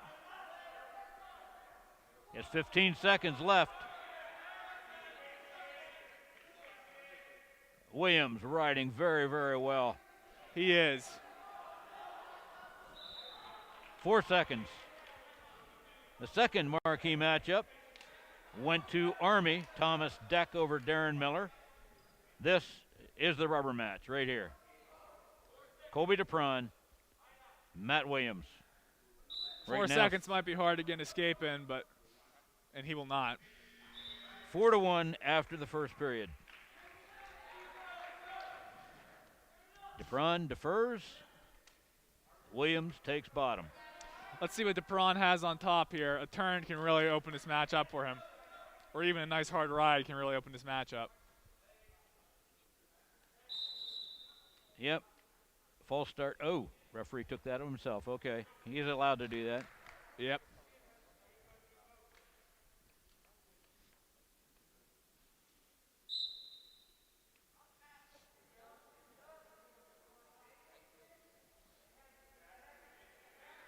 Depraun with the weight on the shoulders of Williams. Little trip there for Depraun to get a breakdown.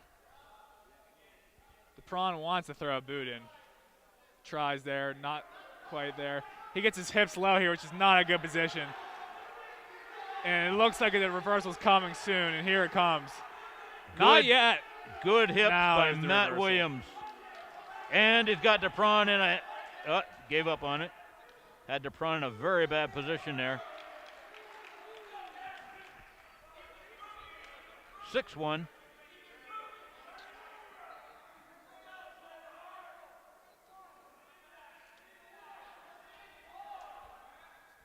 Cradle attempt there for Williams. Depraun sensed it coming and got himself out of that danger. 1 minute remaining. Second period. Williams has the one arm barred. Appeared to be looking to bar the other. Gave up on that. Still maintains inside position.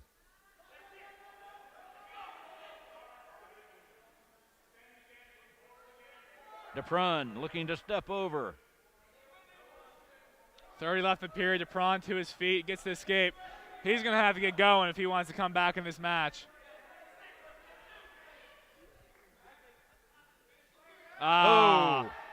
Shot, but Depraun uses his hips well there. If he can go behind his period, that would be massive. Does not. Williams coming through the middle here. And Williams there's a takedown in the period. That's big. Nice wrestling by Williams, but 8-2. Not what the Bison wanted to see there. After 2 periods. Now, Austin, what you're forgetting is a pin A pin. ends the match. A pin does end the match. And that's something that Colby definitely is thinking about now. If he can get a major some way. decision would end the match for Army, too. Yeah. So it's an 8-2 lead with riding time right now. Depraun's going to have to be careful. Fight for his team here. Might be a tall task for Nick Delp to try to go out there and get the pin, but it might be how this match plays out. There's the escape. 8-3 lead for Williams with 1:28 of riding time.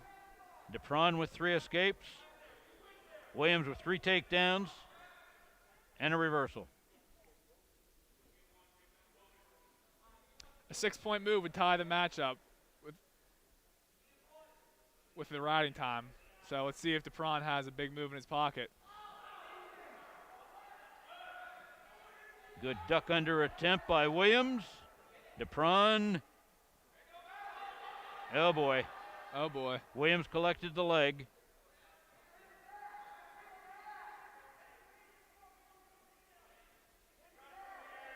Nice defense by Colby Depraun. Almost a takedown, not quite.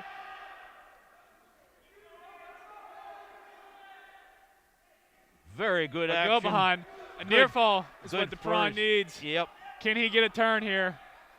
He's trying to cut away at the right time. If he cuts away the right time, gets a 4-point near fall, he wins the match. But tall task to ask for.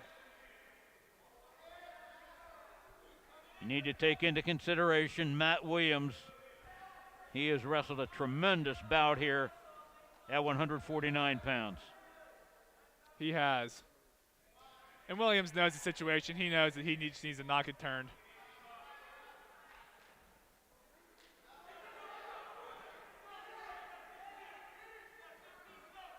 Williams very good at backing into his opponent and then making something happen.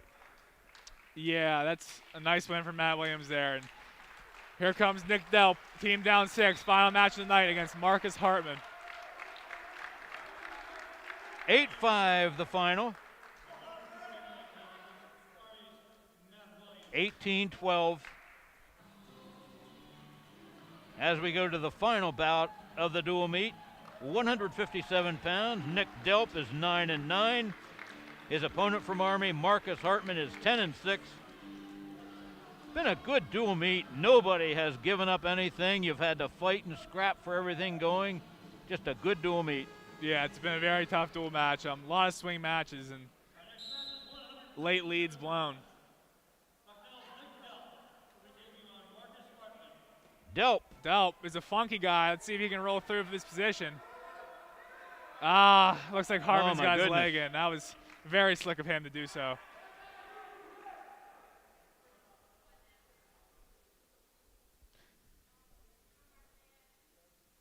Both guys pretty funky, if you ask me. Yeah, that was a weird start. And now Marcus Hartman riding.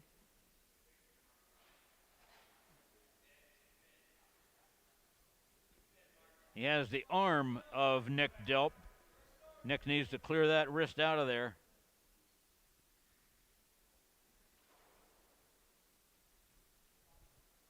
Hartman looking for a turn.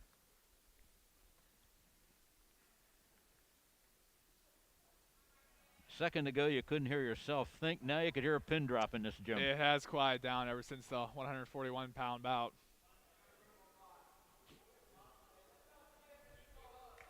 Army, 18. Bucknell, 12. This is the final bout of the dual meet. And remember, we are going to have an exhibition bout coming up. Marcus Hartman's putting on a very nice ride on here. He's going to try to suck him back, look for his near fall.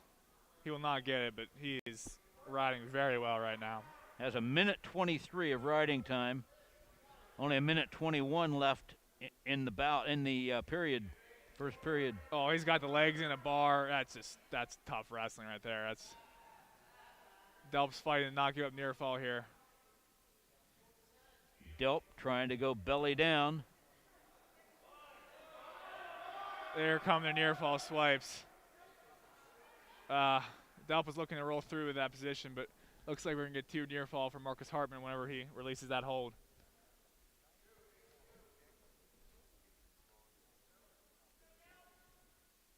There are 2 points.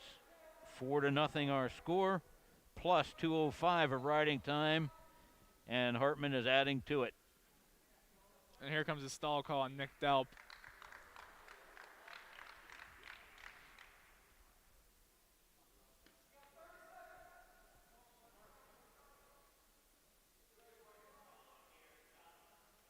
Oh, boy. Oh, that's tight. He's going to try to roll back with that. Delp's trying to collect the head, and maybe he gets a defensive pin here. Oh! Oh! Hartman does a good job. 2 near fall for Hartman, 1 point escape for Delp. Hartman won the exchange, but there was a little bit of danger there for Marcus Hartman. Holy cow. What a turn. Yeah. Period 1, 6-1. Marcus Hartman of Army over Nick Delp of Bucknell.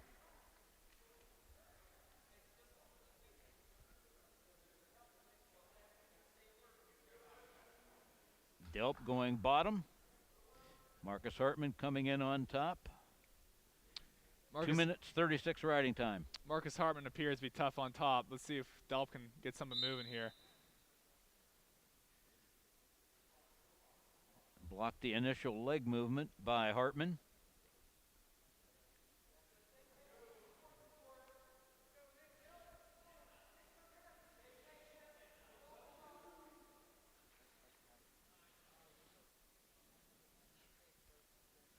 And now Hartman working at getting the legs together here.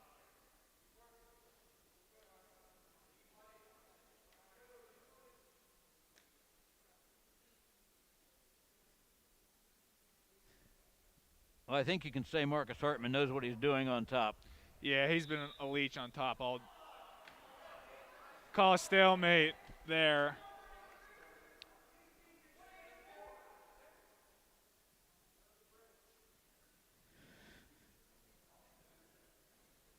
Hartman coming to the top. To his feet. Delp's going to try to roll through, not going to work for him. Into the crab, and Hartman's raking his face back over. Figure 4 leg ride.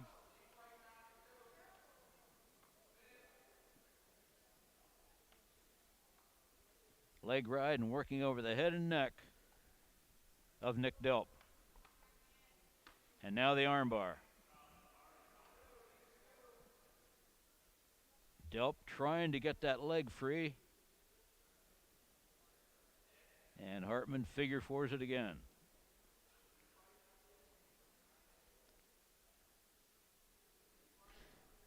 Picking bottom was maybe not the right call. That was Hartman's a tough leg rider here.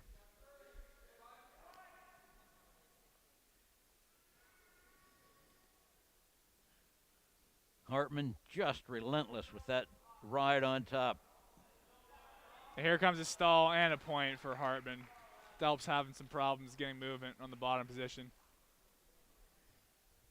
Hartman has already racked up over 4:30 in riding time. Yeah, and this match has only been going on for 5 minutes. He's been riding very well. 7-1 match score. Marcus Hartman. And Hartman takes bottom. Delp will come in on top. The riding time is locked, so it's essentially an 8-1 lead for Marcus Hartman.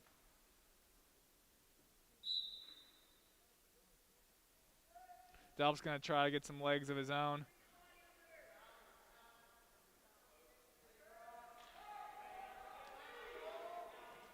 Delp breaks him down.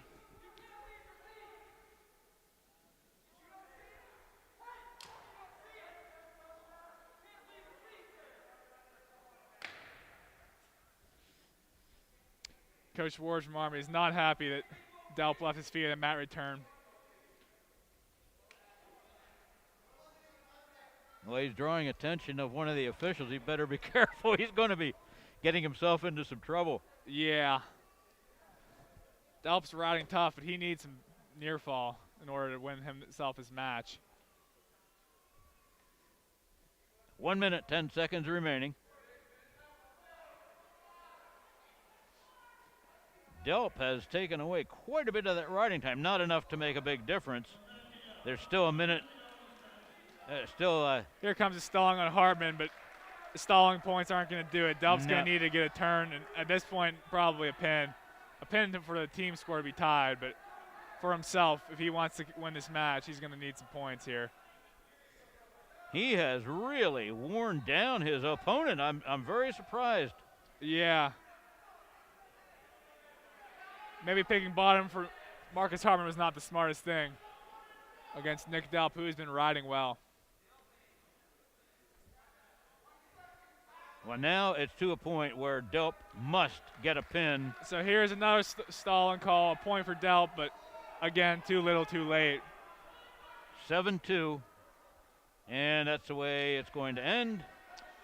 Looks like this is going to be a 21-12 victory for Army.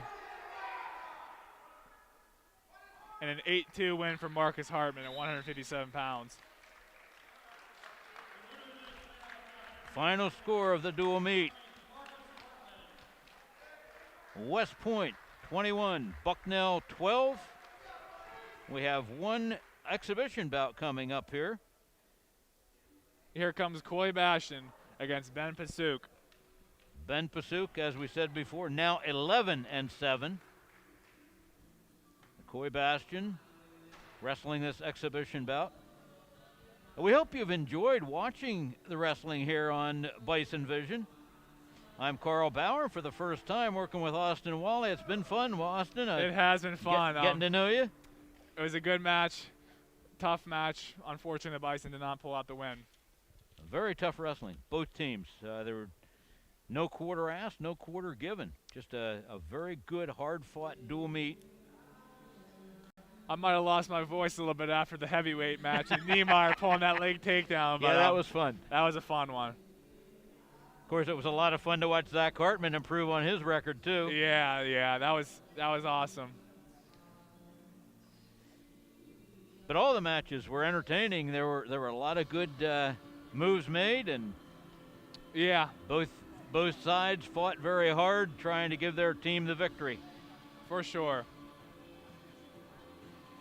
All right, at 174 pounds, again for Army, Ben Pashuk, for Bucknell, Coy Bastion.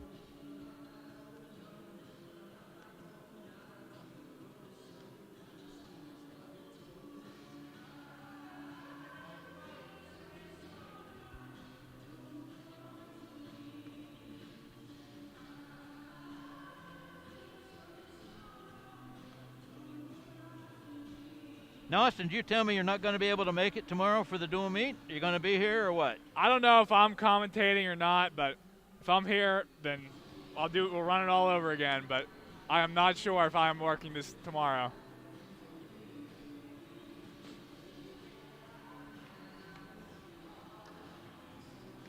Now, because this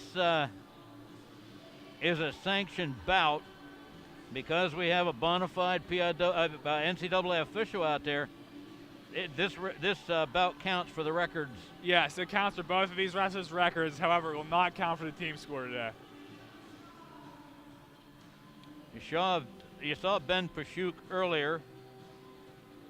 Just to refresh your memory, he wrestled Nolan Springer, and he got the only fall. He did. The only fall of the dual meet. That came in the second period.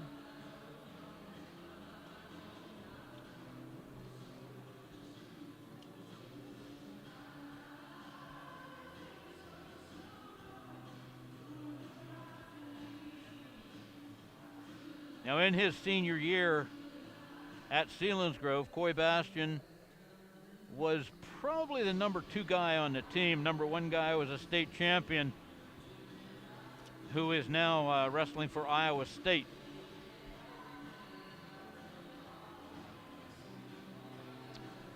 Let's see what Coy Bastion sends out there today. Let's see how he responds to wrestling a tough Ben Pashuk. All right. Here we go.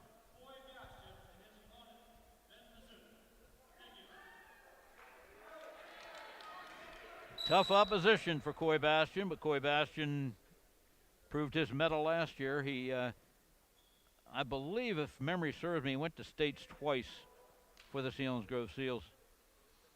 He's coming in right away, hand fighting hard with Pashuk. He's not going to back down in this guy. Let's see what the match looks like. Take that up. Yeah, not yet. Not yet. Not yet. Oh, that was nice. But both these guys squaring and wrestling well here. There were a couple of times where I thought Pashuk had it, but Bison fought him off. He fought him off. Not to the Army coach is not real happy with the calls, but I agree with him. Yeah, there was definitely no control there, no takedown. Pretty darn close, but.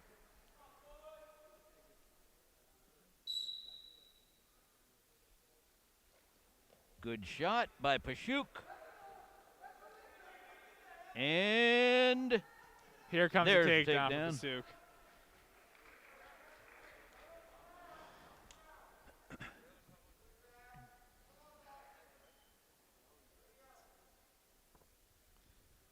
Pashuk now at 11-7 on the season. Be a real nice compliment to his day to go out of here with 2 wins. Yeah, it would. And he's been wrestling well today. He's been the aggressor in his matches, and he's coming out here with a mission. On a mission, sorry. A little problem with the scoreboard. Yeah, no riding time has accumulated, even though Pashuk should have some riding time by now. And it is 2-0 in favor of the Army wrestler.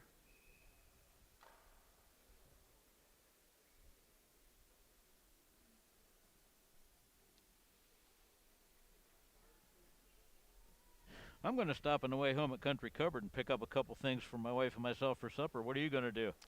That's to be determined. All I know is I'm eating something good tonight.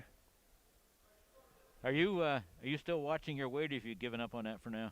No, I am not watching my weight, so I'm free to eat what I want right now. You want to talk about the injury a little bit? Yeah. Don't you care to do that? I'll speak on it. Okay. Yeah, I herniated 4 discs in my upper neck, so I am not cleared to wrestle right now. So just kind of here supporting my teammates and hoping they do well. So. Do you see yourself coming back and getting back on the team? I'm not cleared to wrestle again, period, so I'm not allowed to wrestle again. Yeah. So. Well. Tough pill to swallow, but, you know, could have been worse. You and I talked before. It's hard right now, but yeah, you can't take a chance on injuring yourself for a lifetime. For sure. Yeah, necks are pretty serious. You need those your entire life. What's your course of study here at Bucknell? Political science, and then I want to go to law school when I'm done with Bucknell. Yep. All right. Big bucks. Big bucks, yeah. All right, here we go. 2-0 our score. 14 seconds of riding time. 157. No. Yeah, 14 seconds of riding time. 157 remaining in this period. Pashuk of Army with the takedown over Bison. Good mat return by Pashuk. You remember in his match with Springer, he wanted the cradle. Oh, he was challenging the whole time. Yeah, and he was looking for the cradle that whole match. Yep. Let's see if he gets, and he tries it right there. Bison was game for it, but.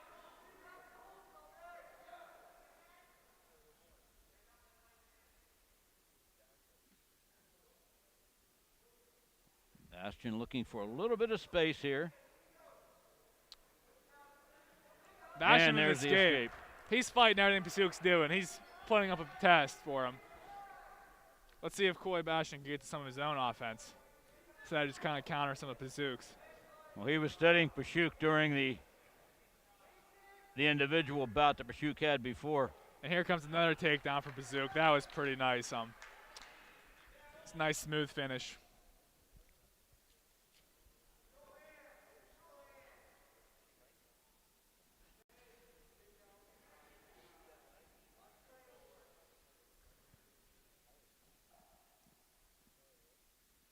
Pashuk forcing the action. You saw him before. You know that's the kind of wrestler he is, and there comes the cradle attempt again.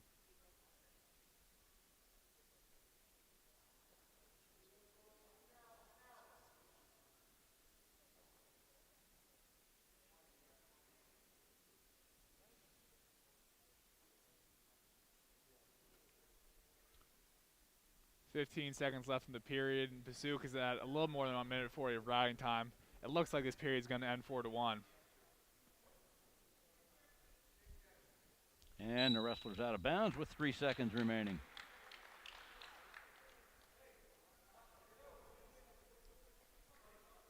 This official, Mark Cesare, we talked about him earlier. He was the assistant to John Nath in the main part of the dual meet. Caution against Bastion, a quick start there. I respect that. I mean, there's 3 seconds left in the period. Try to steal and escape. You get 2 free cautions, might as well use them. You can't take them with you, that's Nope, for sure. You cannot. 4-1 after the first period. Bastion defers, and Pashuk takes bottom.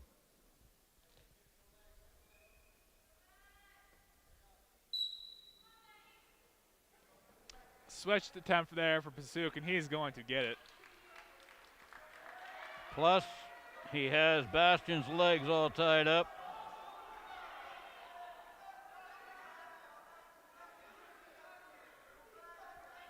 It's got Bastion all sorts of twisted up here. Oh my goodness. Cannot quite see how he has that locked, but there come the near fall. The full set of 4 near fall, and he's going to look to adjust for the fall. Let's see if Bastion can fight off his back here. That looks like it might do it. And that will do it. With 2 pins today. Great job by Ben Pashuk. And he walks out here with 2 pins on the same day. Yeah, nice day for Ben Pashuk. Well, Austin Wally, good getting to know you, and it was fun watching the Bison work here today. Final score of the dual meet, Army 21, Bison 12. Any final comments? Yeah, it was a good match, and back and forth, little things here, little things there. But overall, good day of wrestling. Come back tomorrow if you guys want to watch 2 o'clock wrestling, Bucknell Wrestling and Rider Wrestling. All right, we hope you're here with us tomorrow. Until then, I'm Carl Bauer for Austin Wally. So long, everybody. So long. Good job. Thank you. I had to crack my neck so badly on there. I don't know if they heard it, but I went like this and it went all sorts of shake.